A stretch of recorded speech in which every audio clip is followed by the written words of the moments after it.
Persoalan yang muncul adalah apakah para pengurus takmir yang mengelola zakat fitrah atau zakat mal atau fidyah itu atau sedekah-sedekah yang lain itu bisa disebut sebagai amil.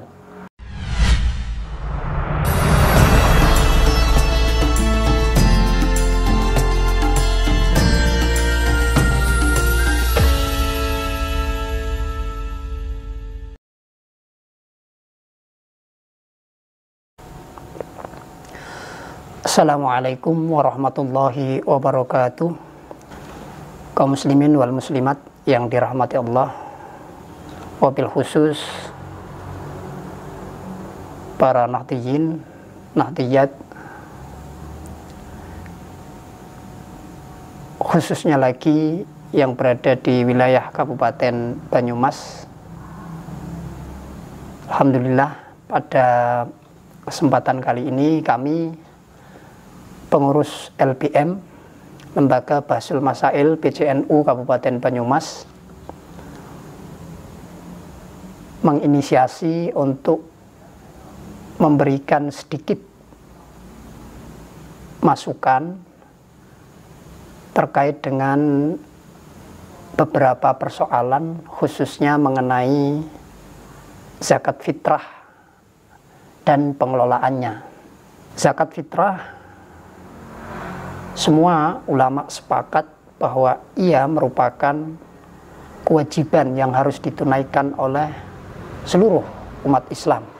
Ada banyak dalil baik dari Al-Quran maupun dari As-Sunnah tentang wajibnya umat Islam menunaikan zakat fitrah. Misalkan kita bisa lihat pada surah At-Taubah ayat 103, khudz min amwalihim shadaqatan tutahhiruhum wa tuzakkihim biha. Kemudian ada Al-Baqarah ayat 43, wa aqimus salata wa atuz zakata warka'u ma'ar raqiin. Nah, kemudian persoalan zakat ini juga disinggung di dalam surah At-Taubah ayat 60 yang sekaligus menjelaskan tentang kepada siapa zakat ini nanti akan ditasarrufkan atau dibagikan. Allah Subhanahu wa taala berfirman, "Innamas shadaqatu lil fuqara'i wal masakina wal masakini wal 'amilina 'alaiha wal mu'allafati qulubuhum wa fir riqabi wal gharimina wa fi sabilillahi wa ibnis sabil faridatan minallah wallahu alimun hakim." Jadi ada 8 golongan ya yang ia menjadi sasaran untuk diberi zakat, termasuk di dalamnya zakat fitrah, yaitu orang-orang fakir, orang miskin, amil zakat, al-mu'allaf, orang yang dilunakkan hatinya. Kemudian zakat bisa ditasarufkan untuk memerdekakan hamba sahaya, kemudian untuk membebaskan orang yang punya hutang, untuk jalan Allah, dan untuk orang yang sedang dalam perjalanan. Itu beberapa ayat yang menegaskan bahwa zakat, termasuk di dalamnya zakat fitrah, adalah kewajiban bagi umat Islam. Kemudian dari hadis Nabi diriwayatkan, an Ibnu Umar radhiyallahu anhu maqala farada Rasulullah sallallahu alaihi wasallam zakat al-fitri.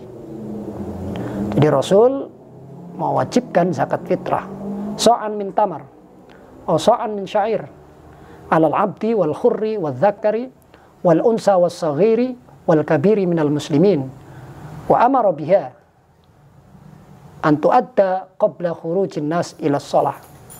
Jadi zakat fitrah itu diwajibkan ya, 1 sok dari tamar, kurma, atau 1 sok dari gandum. Siapa yang diwajibkan di sini? Hamba sahaya, orang merdeka, laki-laki, perempuan, anak kecil, orang dewasa, ya, minal muslimin, selama mereka beragama Islam, maka mereka diwajibkan untuk membayar zakat fitrah. Kemudian ada lagi hadis wa an Ibnu Abbas radhiyallahu anhu maqal farada Rasulullah sallallahu alaihi wasallam zakat al-fitri tuhratan lis-shaim minal lagwi war rafasi wa ta'matan lil masakin faman addaha qabla as-salati fa hiya zakatun maqbulatun wa man addaha ba'da as-salah fa hiya shadaqatun minas shadaqat. Rawahu Abu Dawud wa Ibnu Majah. Di kalangan masyarakat ada beberapa persoalan mengenai zakat fitrah dan proses pengelolaannya. Pada kesempatan kali ini kami ingin sedikit merespon terkait dengan persoalan amil ya, yang banyak dipraktekkan oleh masyarakat kita, khususnya para nahdiyin, yang mereka menjadi pengurus takmir atau musola di desa-desa. Persoalan yang muncul adalah apakah para pengurus takmir yang mengelola zakat fitrah atau zakat mal atau fidyah itu atau sedekah-sedekah yang lain itu bisa disebut sebagai amil, atau yang dalam bahasa populer biasanya disebut dengan amilun syar'iyyun, amil secara syarak, atau mereka tidak bisa disebut sebagai amil syar'i, mereka hanya berstatus sebagai pengelola zakat. Nah, di sini kami ingin sedikit menjelaskan apa perbedaan dari amil syar'i dan panitia pengelola zakat yang berada di musola-musola atau masjid-masjid. Amil syar'i atau amil ini bedanya dengan panitia zakat adalah jika amil syar'i maka kewajiban zakat dari muzaki itu gugur ketika sudah diserahkan kepada amil. Jadi ketika pengelola zakat itu berstatus sebagai amil, maka ketika ada orang yang membayar zakat diserahkan kepada amil tersebut, maka kewajiban zakatnya itu sudah gugur. Meskipun ya, karena ada suatu kasus mungkin zakat yang diserahkan kepada amil itu tidak dibagi ke kelompok-kelompok penerima zakat yang lainnya, fakir miskin dan lain sebagainya. Jadi kewajiban muzaki itu gugur ketika zakat sudah diserahkan kepada amil, meskipun dalam kondisi tertentu amil tidak membagikan zakat tersebut kepada asnaf yang sudah saya jelaskan dalam At-Taubah ayat 60 di atas. Kenapa? Karena amil itu bagian dari asnaf. Sementara untuk panitia zakat yang non-amil, nanti akan saya jelaskan kapan panitia zakat disebut sebagai amil, kapan panitia zakat tidak disebut sebagai amil. Ketika ada muzaki menyerahkan zakatnya kepada panitia zakat yang mereka tidak berstatus amil syar'i, maka kewajiban zakatnya itu belum gugur sampai panitia zakat betul-betul membagi zakat tersebut kepada 8 golongan yang berhak menerima zakat. Berbeda dengan ketika diserahkan kepada amil, langsung gugur. Tapi kepada panitia zakat yang bukan amil, kewajiban membayar zakat dari muzaki itu belum gugur sampai dipastikan zakat tersebut ditasarufkan kepada para mustahik. Mengapa demikian? Karena panitia zakat itu statusnya tidak lebih dari kepanjang tanganan atau wakil dari muzaki itu sendiri, dan dia tidak berhak menerima zakat. Sehingga ketika itu belum dibagikan, status zakat itu masih menggantung di tangan panitia. Lalu apa yang membedakan antara amil syar'i atau amil zakat dengan panitia zakat? Beberapa ulama menegaskan bahwa definisi amil itu adalah al-mutawalli ala shadaqati was-sa'i li jam'iha min arbabil mal wal mufarriqu ala asnafiha idza fawwadahul imamu bidzalik. Jadi kata kuncinya, kalau itu panitia ingin disebut amil, dia harus idza fawwadahul imam bidzalik, harus mendapat mandat dari imam atau pemerintah, itu baru disebut amil. Jadi ketika ada panitia zakat, dia tidak punya mandat, biasanya dalam bentuk SK atau terdaftar di perangkat pemerintahan atau lembaga yang diberi wewenang oleh pemerintah untuk melegalkan panitia itu sebagai amil, maka statusnya itu masih sebagai panitia, bukan sebagai amil. Tetapi ketika panitia itu sudah mendapat legalitas, sudah mendapat mandat dari pemerintah atau lembaga yang ditunjuk oleh pemerintah untuk melegalkan pengelolaan zakat, maka statusnya sudah sebagai amil. Nah, ini menjadi menarik. Lalu siapa pemerintah ini? Ya, apakah harus pemerintah yang menerapkan hukum Islam atau semua pemerintahan itu harus membuat legalisasi terkait dengan pengelolaan zakat? Nah, para ulama dalam hal ini berbeda pendapat. Ada yang mengatakan bahwa yang boleh melegalkan amil, membentuk amil itu adalah pemerintahan yang menerapkan syariat Islam. Tetapi ada juga yang berpendapat bahwa semua pemerintahan ketika di situ ada umat Islam dan mereka berkewajiban membayar zakat, maka pemerintahan itu harus memberikan legalisasi amil. Atau kalau dia tidak mau memberikan legalisasi amil, maka proses pentasarufan zakat itu dilakukan secara mandiri. Jadi kalau misalkan umat Islam ini minoritas, ya pemerintahannya itu sudah dimintai legalitas, kok tidak mau melegalkan amil, maka pengelolaan zakat dilakukan secara mandiri. Ini bagi yang berpandangan bahwa keharusan melegalkan amil atau membentuk amil itu adalah bagi semua pemerintahan, tidak harus pemerintahan Islam. Nah, lalu persoalannya di Indonesia, kami pengurus LPM itu memahami bahwa kita itu termasuk negara yang seharusnya itu sudah masuk dalam kategori wajib kifayah atau fardu kifayah untuk membentuk amil. Dan ini juga sudah dilakukan oleh pemerintah di Indonesia. Apa buktinya? Di Indonesia ada banyak sekali regulasi, aturan perundang-undangan yang mengatur tentang bagaimana pengelolaan zakat itu. Kita bisa lihat ada Undang-Undang Nomor 23 Tahun 1999 tentang pengelolaan zakat. Kemudian undang-undang ini diamandemen atau dirubah dengan Undang-Undang Nomor 23 Tahun 2011. Ya. Nah, kemudian Undang-Undang Nomor 23 Tahun 2011 dikembangkan lagi secara lebih teknis dengan Peraturan Pemerintah Nomor 14 Tahun 2014 tentang pelaksanaan Undang-Undang Nomor 23 Tahun 2011.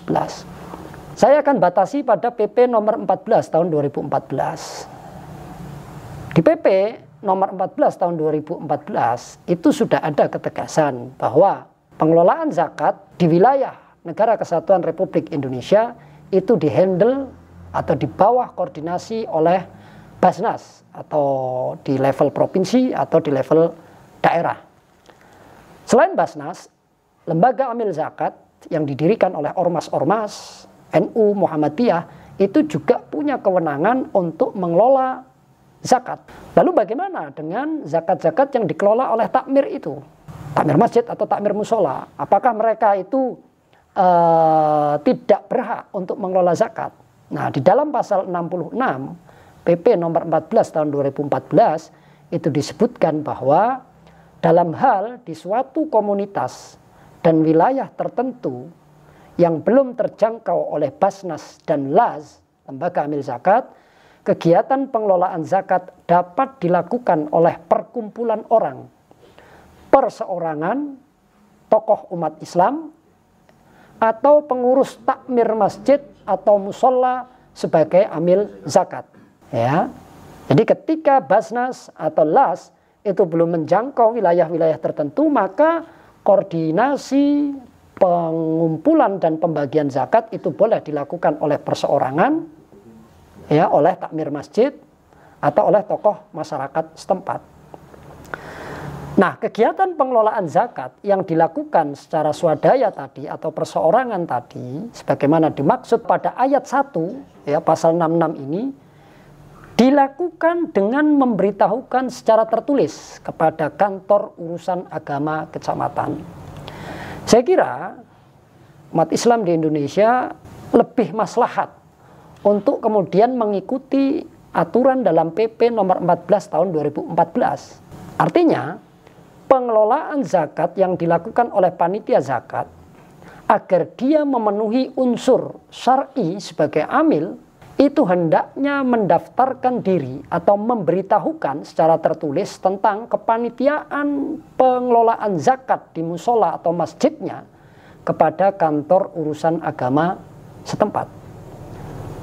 Nah, siapa saja nanti yang akan didaftarkan sebagai amil di situ atau pengelola zakat yang akan diamilkan dalam bahasa saya, itu bisa imam masjid atau imam musola atau ketua takmir yang nanti juga akan terlibat dalam pengelolaan zakat, bisa juru timbang, bisa juru takar, bisa juru tulis, bahkan petugas-petugas yang membagikan zakat ke rumah-rumah para mustahik. Itu juga bisa dimasukkan dalam struktur ya amil di musola atau masjid setempat. Mengapa saya katakan bahwa PP nomor 14 tahun 2014 ini lebih maslahat untuk kita jadikan acuan? Karena di dalam fikih itu tidak ada atau belum kami temukan takbir atau nas di dalam kitab-kitab karya para ulama yang secara detail menjelaskan siapa itu imam atau amir atau sultan yang punya legalitas untuk membentuk amil. Yang ada di dalam fikih-fikih itu ya imam itu secara umum pemerintah, mereka yang mengelola pemerintahan. Tapi dalam konteks di Indonesia tentu pemerintahan itu ada dari presiden, ya, kemudian gubernur, bupati, ya, camat, sampai kepala desa. Nah, dengan demikian berangkat dari pembagian pemerintahan di Indonesia ini, apalagi sudah ada mandat berupa undang-undang dan peraturan pemerintah, di situ ditegaskan bahwa yang punya mandat untuk mengelola zakat dan membentuk amil ketika itu berbentuk amil swadaya adalah Basnas, lembaga amil zakat ya milik ormas, atau kantor urusan agama setempat. Saya kira ini bisa menjadikan sedikit masukan untuk para pengelola zakat ya, agar di dalam mengelola zakat kita tidak keluar dari koridor yang sudah ditetapkan oleh para ulama, para salafus soleh, sehingga apa yang kita lakukan dalam pengelolaan zakat itu betul-betul bisa membawa spirit zakat ya, yaitu kesejahteraan untuk sesama. Nah, di dalam pengelolaan itu juga tidak menyalahi aturan-aturan, sehingga di samping kesejahteraan untuk sesama itu terwujud, ya, cara kita melakukannya itu juga bisa dibenarkan secara syara. Saya kira itu dari kami, pengurus Lembaga Bahsul Masail PCNU Kabupaten Banyumas. Mudah-mudahan apa yang kami sampaikan ini ada manfaatnya. Wallahul muwaffiq ila aqwamit thoriq. Wassalamualaikum warahmatullahi wabarakatuh.